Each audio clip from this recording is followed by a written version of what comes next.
evening, and welcome to Doctorpiece Theater. My name is Dr. Dennis Business, and tonight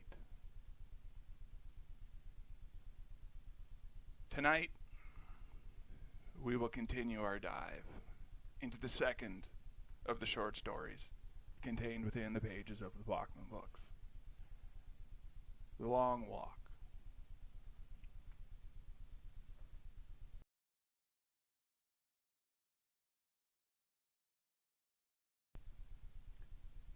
When we last left Ray Garrity and our friends on the highway, they were now outside the town of Caribou.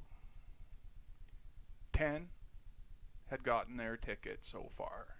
90 remain. And a lot of unknown boys are going to start dying because they're part of the walk, but unknown to Ray.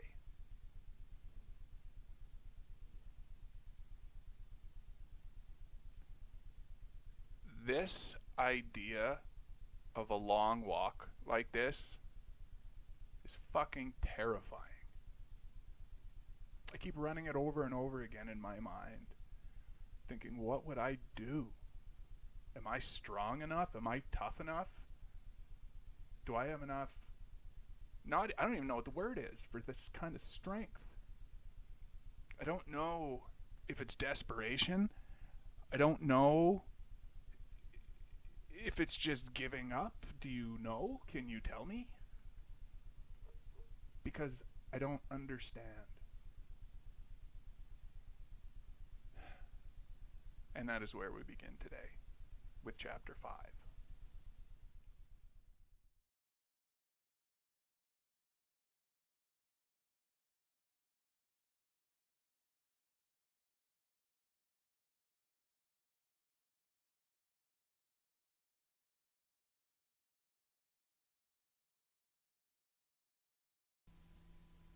At 20 minutes of 10, on that endless May 1st, Garrity sloughed one of his 2 warnings.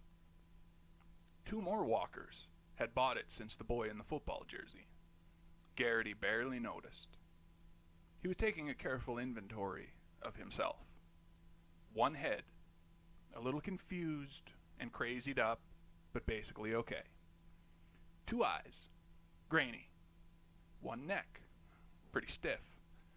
2 arms, no problem there. 1 torso. It's okay, except for the gnawing in his gut that concentrates couldn't satisfy. 2 damn tired legs. Muscles aching. He wondered how far his legs would carry him on their own. How long before his brain took them over and began punishing them, making them work past any sane limit, to keep a bullet from crashing into its own bony cradle. How long before the legs began to kink, and then to bind up, to protest, and finally to seize up and stop. His legs were tired, but so far as he could tell, still pretty much okay. And 2 feet, aching. They were tender, no use denying it. He was a big boy. Those feet were shifting around 160 pounds back and forth. The soles ached. There were occasional strange shooting pains in them. His left great toe had poked through his sock. He thought of Stebbins' tail and felt a kind of creeping horror at that, and began to rub uncomfortably against his shoe. But his feet were working. There were still no blisters on them, and he felt his feet were in pretty much okay shape too. Garrity. He pep-talked himself. You're in good shape. 12 guys dead. Twice that many may be hurting bad by now. But you're okay. You're going good. You're great. You're alive. Conversation, which had died violently at the end of Stebbins' story, picked up again. Talking was what living people did. Yannick, 98, was discussing the ancestry of the soldiers on the half-track in an overloud voice with Wyman, 97. Both agreed that it was mixed, colorful, astute, and bastardized. Pearson, meanwhile, abruptly asked Garrity, "Ever have an enema?" "Enema?" Garrity repeated. He thought about it. "No, I don't think so. Any of you guys?" Pearson asked. "Tell the truth now." "I did," Harkness said, and chuckled a little. "My mother gave me one after Halloween once, when I was little. I ate pretty much near a whole shopping bag full of candy." "Did you like it?" Pearson pressed. "Hell no! Who in the hell would like half a quart of soapy water up your—" "My little brother," Pearson said sadly. "I asked the little snot if he was sorry I was going, and he said no, because Ma said he could have an enema if he was good and didn't cry. He loves them." "That's sickening," Harkness said loudly. Pearson looked glum. "I thought so too." A few minutes later, Davidson joined the group and told them about the time he got drunk at the Steubenville State Fair and crawled into the hoochie cooch tent and got biffed in the head by a big fat mama wearing nothing but a G-string. When Davidson told her, so he said, that he was drunk and thought it was the tattooing tent he was crawling into, the red-hot big fat mama let him feel her up for a while. So he said. He had told her he wanted to get a stars and bars tattooed on his stomach. Art Baker told them about a contest they'd had back home to see who could light the biggest fart, and this hairy-assed old boy named Davy Popham had managed to burn off almost all the hair on his ass and the small of his back as well. It smelled like a grass fire, Baker said. This got Harkness laughing so hard that he drew a warning. After that, the race was on. Tall story followed tall story until the whole shaky structure came tumbling down. Someone else was warned, and not long after, the other Baker, James, bought a ticket. The good humor went out of the group. Some of them began to talk about their girlfriends, and the conversation became stumbling and bland. Garrity said nothing about Jan, but as tired 10 o'clock came rolling in, a black coal sack splattered with milky ground mist. It seemed to him that she was the best thing he had ever known. They passed under a short string of mercury streetlights through a closed and shuttered town. All of them subdued now, speaking in low murmurs. In front of the shop well, near the far end of this wide place in the road, a young couple sat asleep on a sidewalk bench, with their heads leaning together. A sign that could not be read dangled between them. The girl was very young. She looked no more than 14, and her boyfriend was wearing a sports shirt that had been washed too many times to ever look very sporty again. Their shadows in the street made a merge that the walkers passed quietly over. Garrity glanced back over his shoulder, quite sure that the rumble of the half-track must have awakened them. But they still slept, unaware that the event had come and passed them by. He wondered if the girl would catch what for from her old man. She looked awfully young. He wondered if their signs were for Go-Go Garrity, Maine's own. Somehow he hoped not. Somehow the idea was a little repulsive. He ate the last of his concentrates and felt a little better. There was nothing left for Olsen to cadge off him now. It was funny about Olsen. Garrity would have bet 6 hours ago that Olsen was pretty well done in. But he was still walking, and now without warnings. Garrity supposed a person could do a lot of things when his life was at stake. They had come about 54 miles now.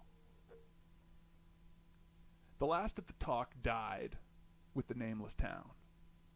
They marched in silence for an hour or so, and the chill began to seep into Garrity again. He ate the last of his mom's cookies, balled up the foil, and pitched it into the brush at the side of the road. Just another litter bug on the great tomato plant of life. McVrees had produced a toothbrush, of all things, from his small backpack, and was busy dry brushing his teeth.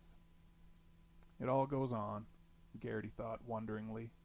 You burp, you say excuse me. You wave back at the people who wave to you because that's a polite thing to do. No one argues very much with anyone else, except for Barkovitch, because that's also the polite thing to do. It all goes on. Or did it? He thought of McVries sobbing at Stebbins to shut up, of Olsen taking his cheese with the dumb humility of a whipped dog. It all seemed to have a heightened intensity about it now, a sharper contrast of colors and light and shadow. At 11 o'clock, several things happened, almost at once. The word came back that a small plank bridge up ahead had been washed out by a heavy afternoon thunderstorm. With the bridge out, the walk would have to be temporarily stopped. A weak cheer went up through the ragged ranks, and Olsen, in a very soft voice, muttered, "Thank God." A moment later, Barkovitch began to scream a flood of profanity at the boy next to him. A squat, ugly boy with the unfortunate name of Rank. Rank took a swing at him, something expressly forbidden by the rules, and was warned for it. Barkovitch didn't even break stride. He simply lowered his head and ducked under the punch and went on yelling. "Come on, you son of a bitch! I'll dance on your goddamn grave! Come on, Dumbo! Pick up your feet! Don't make it too easy for me now!" Rank threw another punch. Barkovitch nimbly stepped around it, but he tripped over the boy walking next to him. They were both warned by the soldiers, who were now watching the developments carefully but emotionlessly, like men watching a couple of ants squabbling over a crumb of bread, Garrity thought bitterly. Rank started to walk faster, not looking at Barkovitch. Barkovitch himself, furious at being warned, the boy he had tripped over was Gribble. He was the one who wanted to tell the major he was a murderer, yelled at him, "Your mother sucks cock on 42nd Street, Rank!" With that, Rank suddenly turned around and charged Barkovitch. Cries of, "Break it up!" and "Cut the shit!"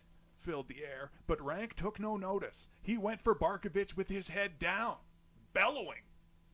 Barkovitch sidestepped him. Rank went stumbling and pinwheeling across the soft shoulder, skidded in the sand, and sat down with his feet splayed out.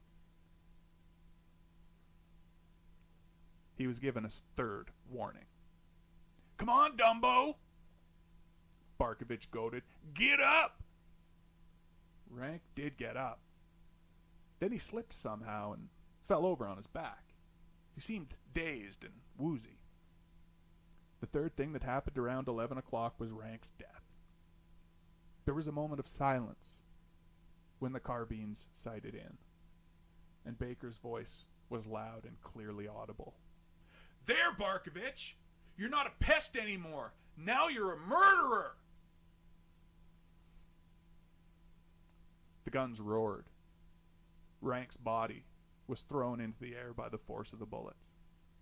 Then it lay still and sprawled, one arm on the road. "It was his own fault!" Barkovitch yelled. "You saw him! He swung first! Rule 8! Rule 8! No one said anything. "Go on, fuck yourselves! All of you!"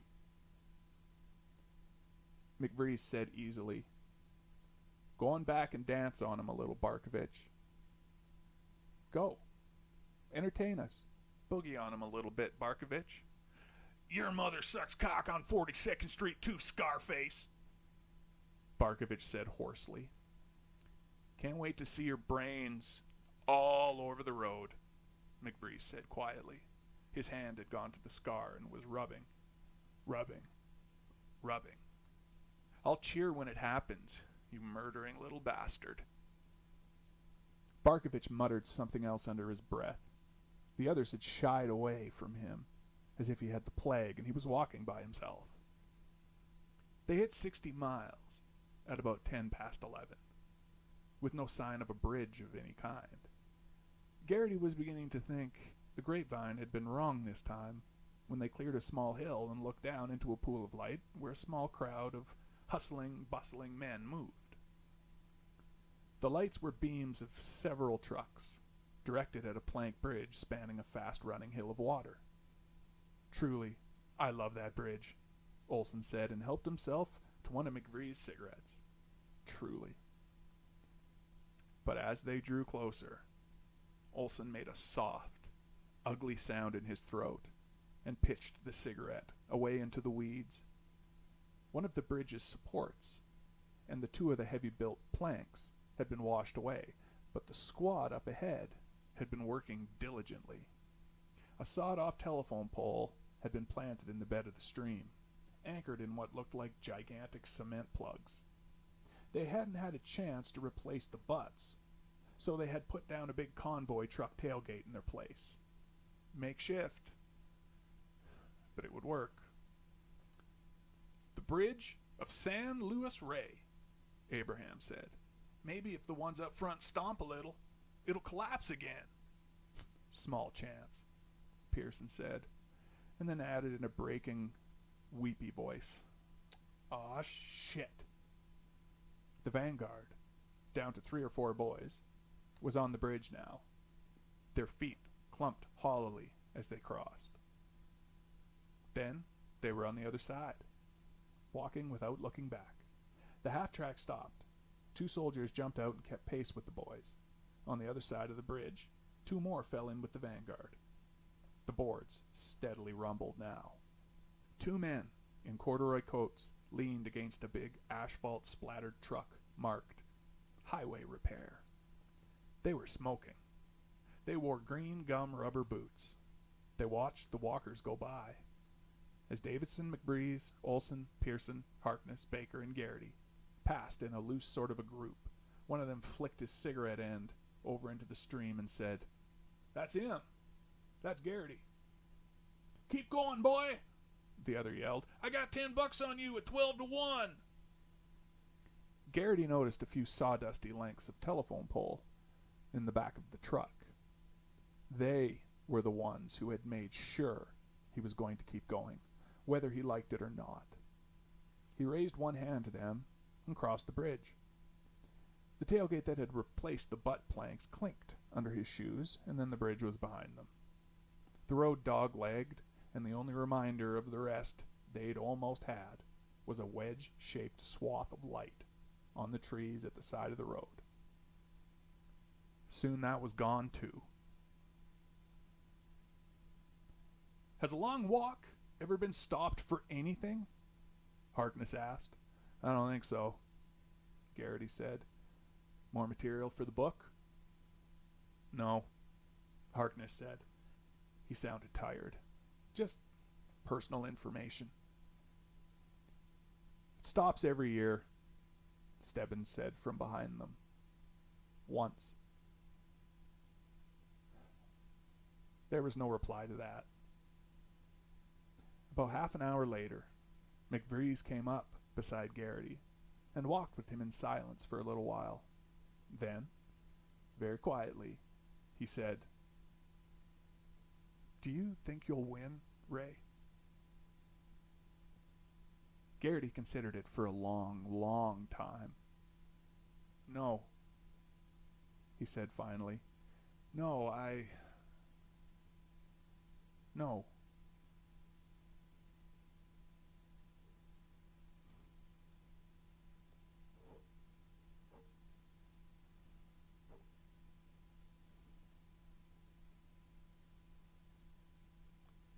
The stark admission frightened him.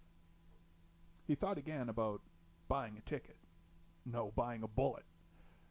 Of the final frozen half-second of the total knowledge, seeing the bottomless bores of the carbine swing towards him.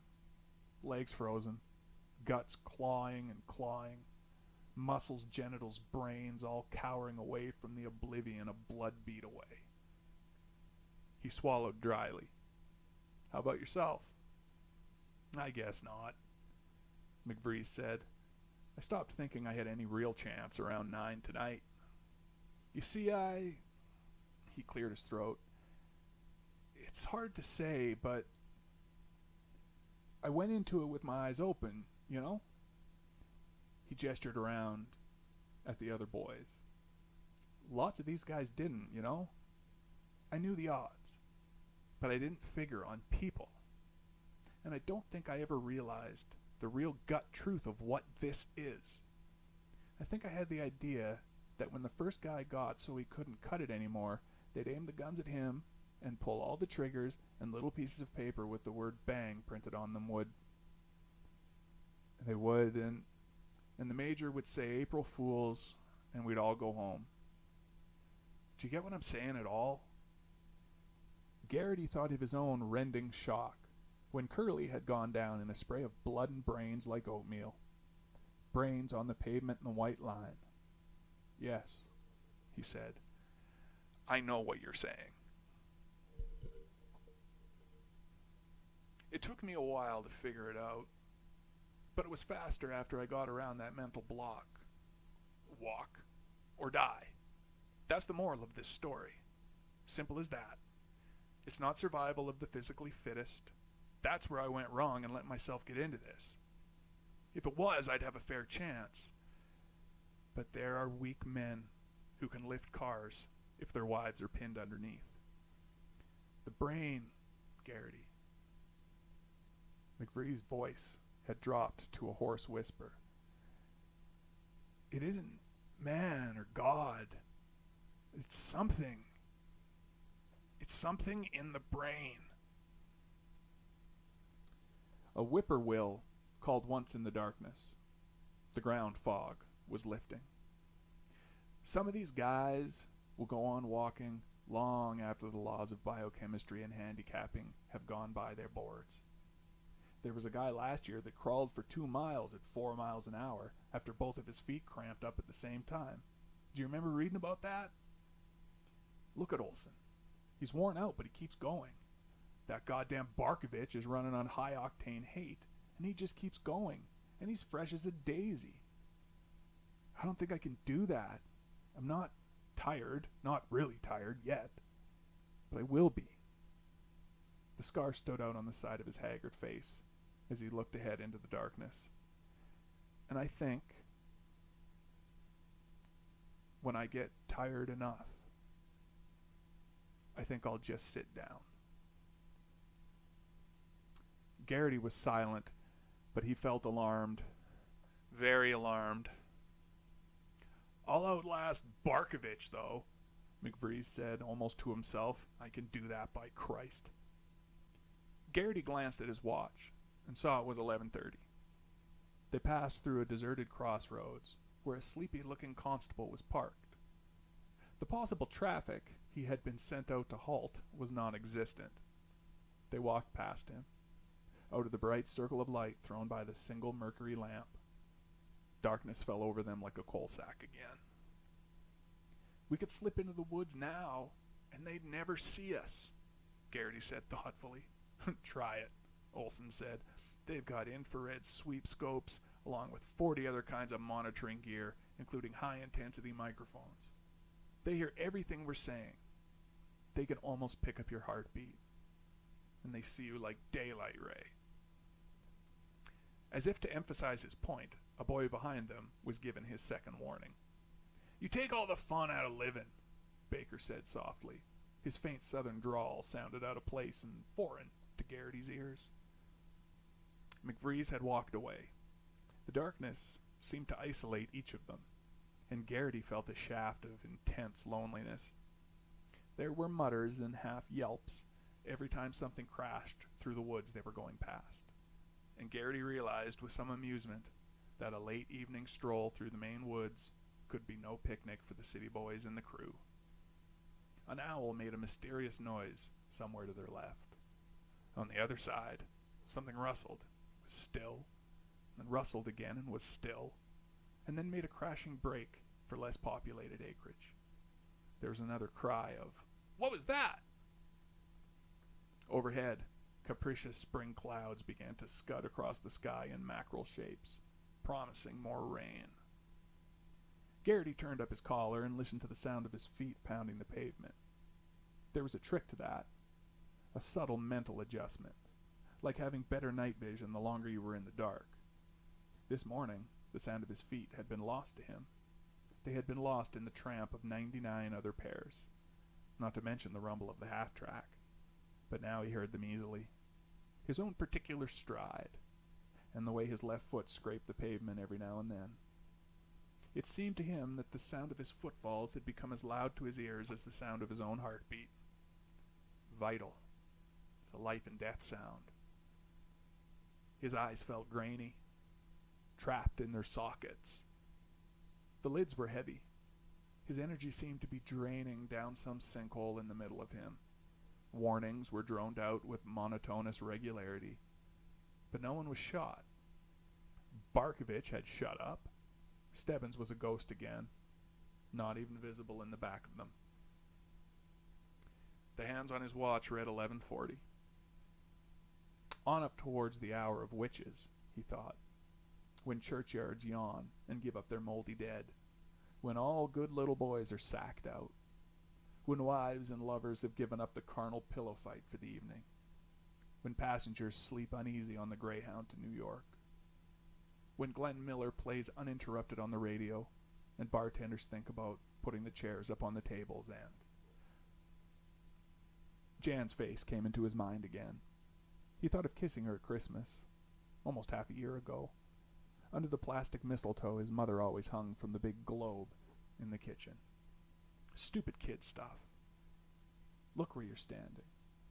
Her lips had been surprised and soft, not resisting. A nice kiss. One to dream on. His first real kiss. He did it again when he took her home. They had been standing in her driveway, standing in the silent grayness of falling Christmas snow.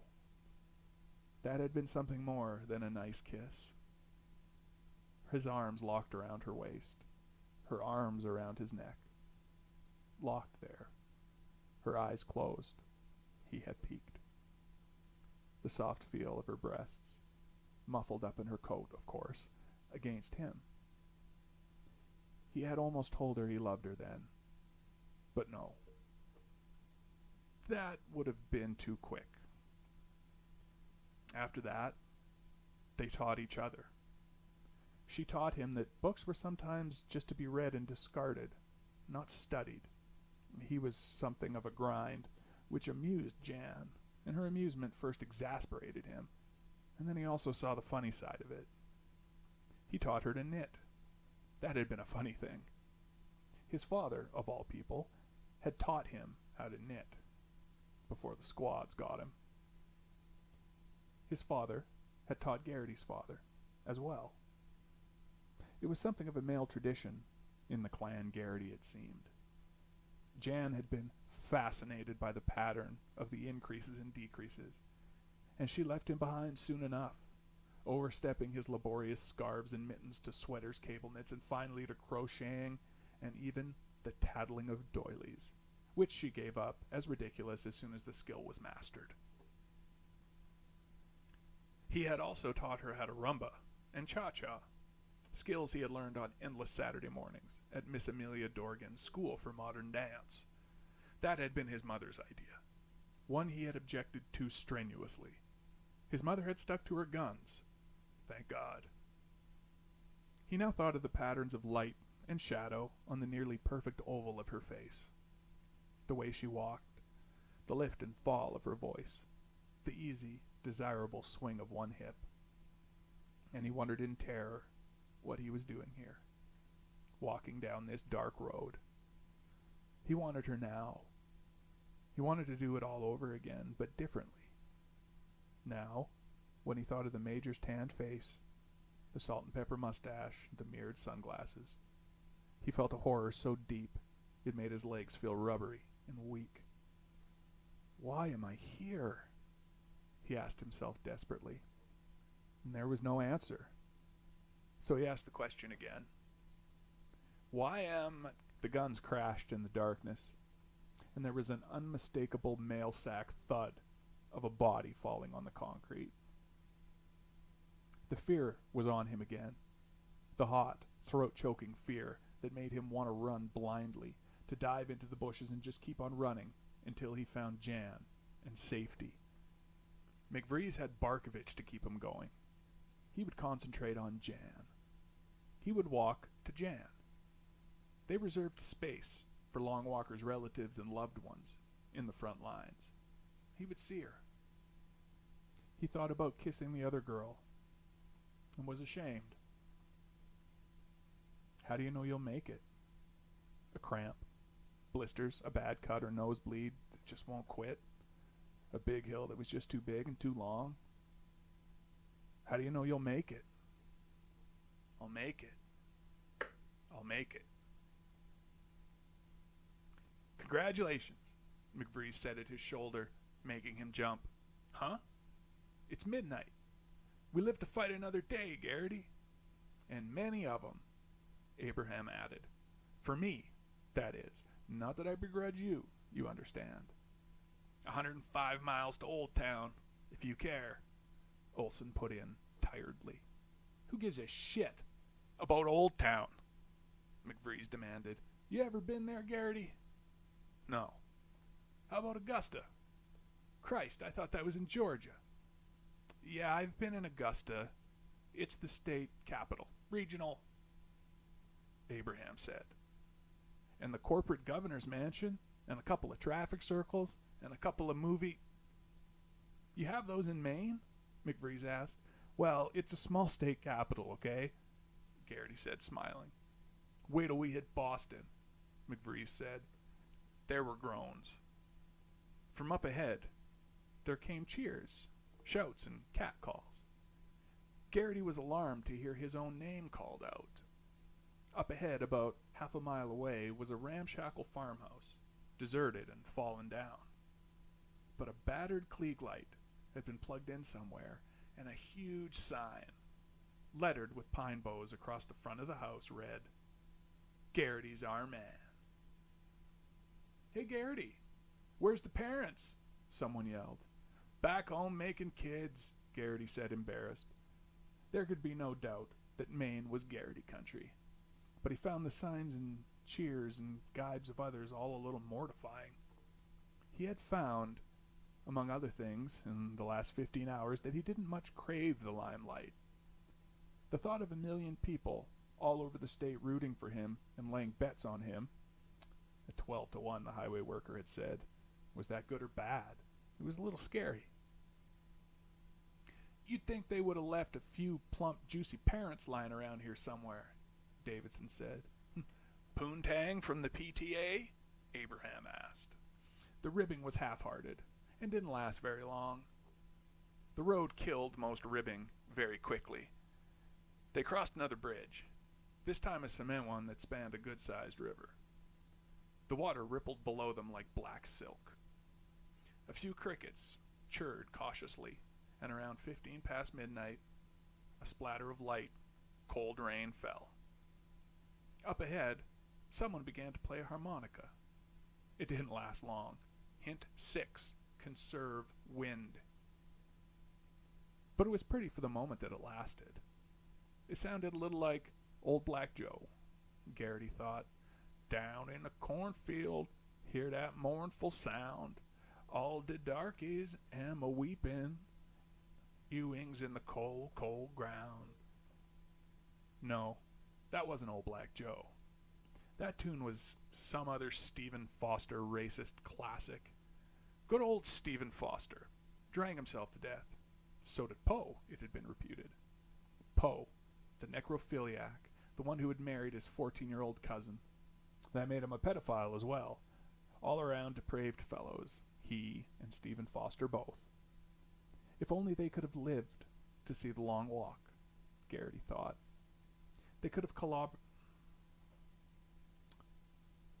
No, that wasn't Old Black Joe in 3. No, that wasn't Old Black Joe. That tune was some other Stephen Foster racist classic. Good old Stephen Foster drank himself to death. So did Poe, it had been reputed. Poe, the necrophiliac, the one who had married his 14-year-old cousin. That made him a pedophile as well. All around depraved fellows, he and Stephen Foster both. If only they had lived to see the long walk, Garrity thought.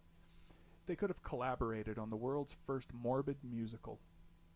Massa's in the Cold, Cold Road, or The Telltale Stride, or Up ahead, someone began to scream, and Garrity felt his blood go cold. It was a very young voice. It was not screaming words. It was only screaming.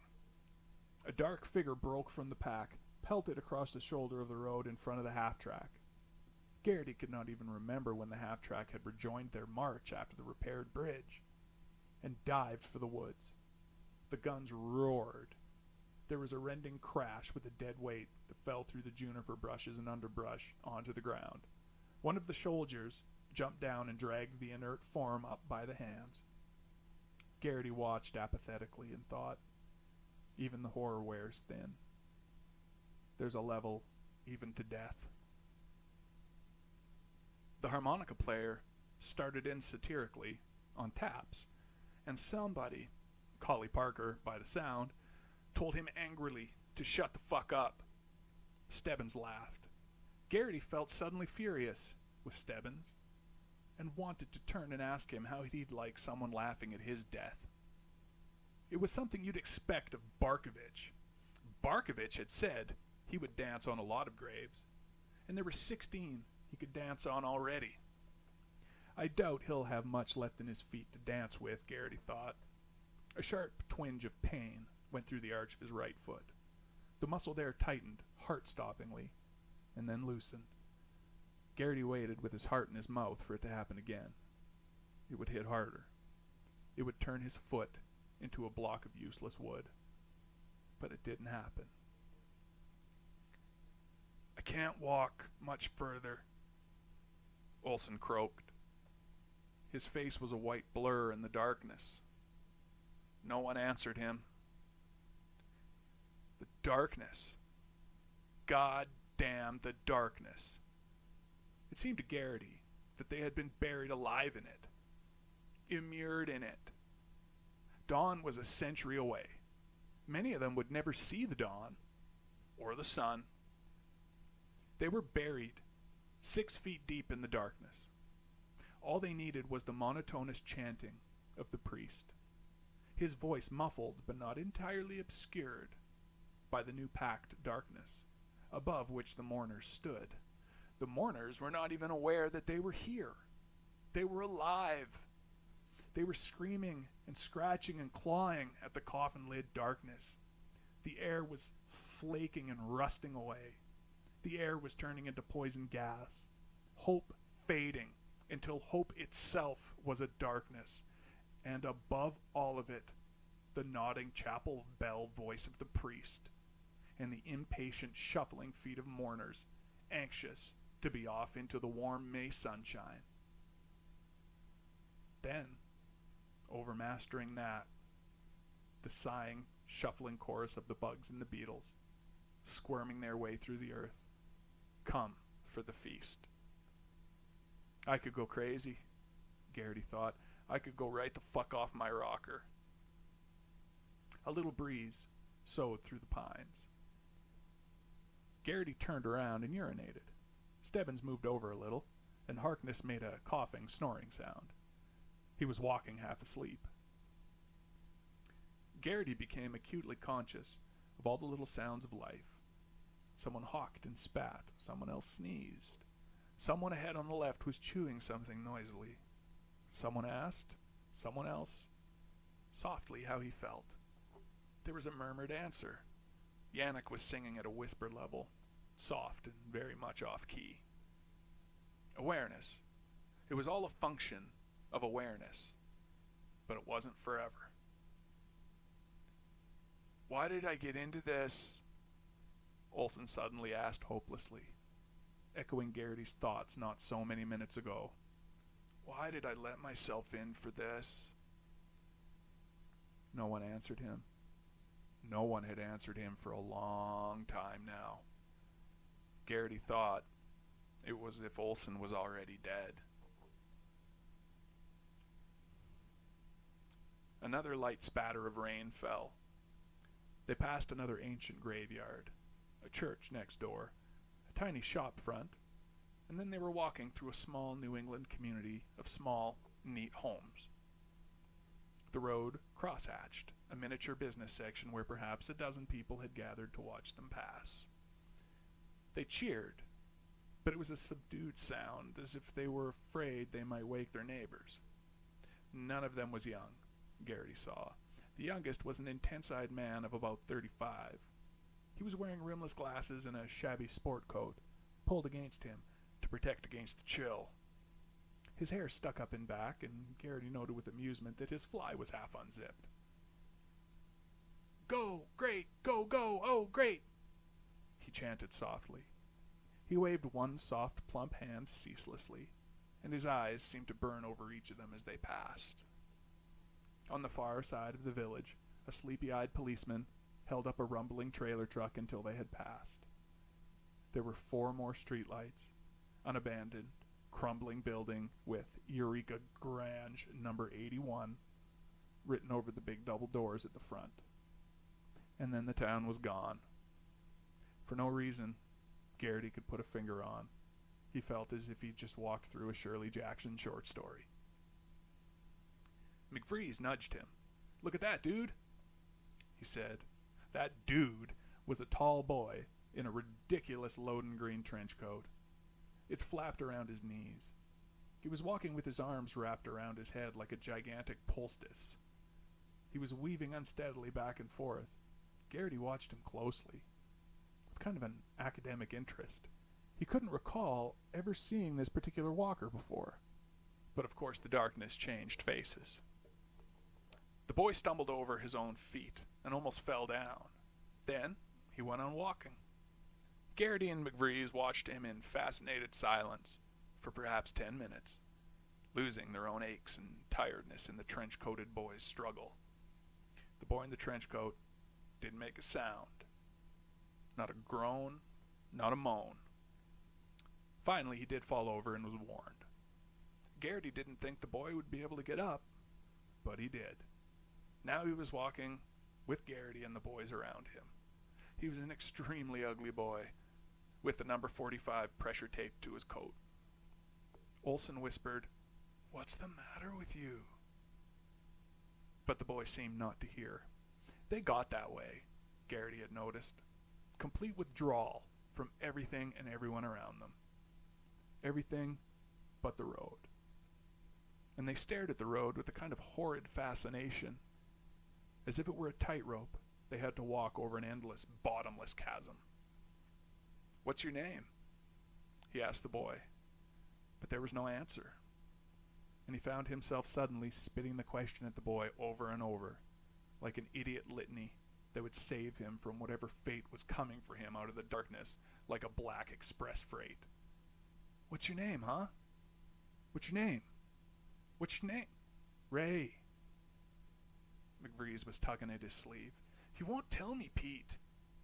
"Make him say his name. Don't bother him." McVrees said, "He's dying. Don't bother him." The boy with the 45 on his trench coat fell over again, this time on his face. When he got up, there were scratches on his forehead, slowly welling blood. He was behind Garrity's group now, but they had heard it when he got his final warning. They passed through a hollow of deeper darkness that had a railroad overpass. Rain dripped somewhere, hollow and mysterious in this stone throat.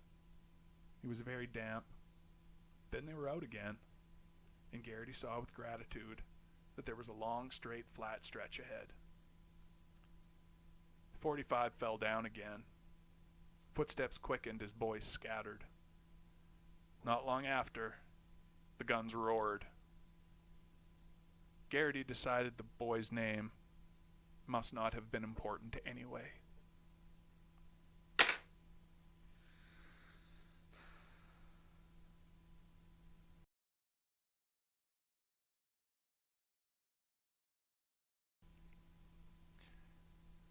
That was chapter 5 of The Long Walk, the second short story contained within the pages of the Bachman books. A lot of unnamed boys died.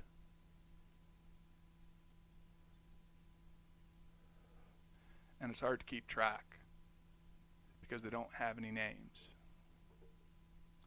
And with this last one, number 45, in the trench coat, it really bothered Olsen that his words couldn't get through, and he couldn't understand why the boy wouldn't want to tell him his name. And they were right, because he was dying, and he knew it, and his brain knew it. So maybe that boy was happier than he had ever been. We don't know what was behind his eyes, but we know what was in his actions, and he was dying. And everyone's going to die, all except one of them. And we're going to have to do this over and over and over until we're done. And there's a reason that I haven't finished these stories, because I didn't want to know. I didn't want to know. I just wanted to picture it going on forever. But